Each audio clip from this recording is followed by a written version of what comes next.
Hi అండి, welcome back to sweet home. ఈ video అయితే నేను సుబ్రహ్మణ్య షష్ఠి రోజు తీసానండి. మా ఊరి దేవాలయంలో సుబ్రహ్మణ్య స్వామి కళ్యాణం అనేది అయితే జరిగింది. అది తీసాను కానీ మర్చిపోవడం అంటే ఈరోజు ఎందుకు గుర్తొచ్చింది అని మీకు డౌట్ రావచ్చు. స్టోరేజ్ ఎక్కువైందని చెప్పి డిలీట్ చేస్తుంటే వీడియోస్ అన్నీ అప్పుడు కనిపించింది. అదే ఆ రోజు తీసాను కదా అని. సో ఫైనల్లీ అయితే ఈరోజు అప్లోడ్ చేద్దామని నిర్ణయించుకున్నానండి. ఫస్ట్ టైం మా ఊర్లో సుబ్రహ్మణ్య స్వామి కళ్యాణం అయితే జరిగిందండి. సుబ్రహ్మణ్యుడి భార్య దేవసేన వల్లి, వీళ్ళిద్దరు కూడా సుబ్రహ్మణ్య స్వామి భార్యలండి.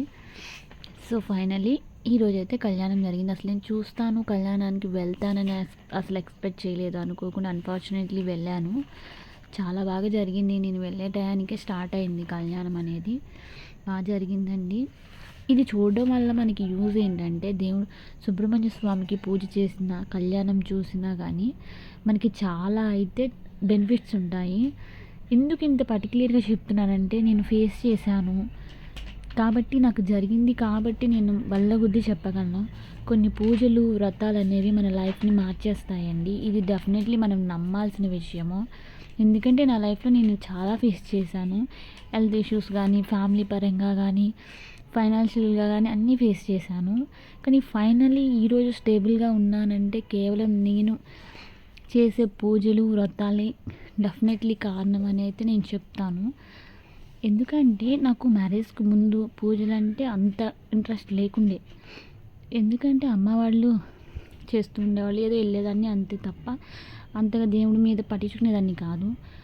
వన్స్ మ్యారేజ్ అయిన తర్వాత మా హస్బెండ్ గురించి, పిల్లల గురించి టోటల్గా నేను వెరీ డివోషనల్ అయిపోయాను. పూజలు వ్రతాలు ఎన్ని చేశానో మా హస్బెండ్కి అనుకోకుండా తను చేసే వర్క్ పర్పస్ ప్రతిదీ గండంగా ఉండేది. ఎమ్మటెమ్మటనే జరగడం మొదలైనవి.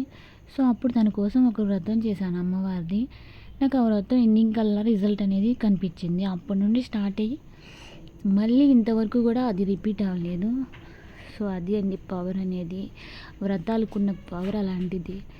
అండ్ నెక్స్ట్ నా హెల్త్ ఎప్పుడు ఖరాబ్ అయినా సరే, ఇంట్లో ఏదైనా చికాగ్గా ఉన్నా సరే, ఎమ్మటనే అమ్మ వాళ్ళు సుబ్రహ్మణ్య స్వామి టెంపుల్కి అయితే తీసుకువెళ్తారు. ఎందుకంటే నేను అక్కడ అనుకుంటే పుట్టానని చెప్పి నాకు ఈ చెవికి రింగ్ అనేది కుట్టించారు.